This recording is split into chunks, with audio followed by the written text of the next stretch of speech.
காட்டுக்குள்ளே தனித்து நின்றேன். பெண்மினி பூச்சிகள் மிதக்க விட்டாய். தனியறையில் அடைந்து விட்டேன். சிறகுகள் கொடுத்து என்னை பறக்க விட்டாய். அலைகள் அடித்து தொலைந்து விடும் தீவை போல மாட்டிக்கொண்டே. இறுதி சடங்கில் மீதிகள் படும் பூவை போல சங்கி விட்டேன்.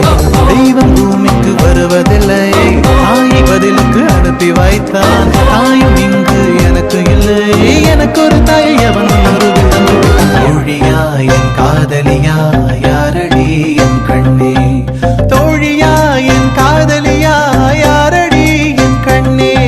மடி மீது தூங்கச் சொல்கிறாய். தோள் மீது சாய்ந்து கொள்கிறாய். நெருங்கி வந்தால் நன்றி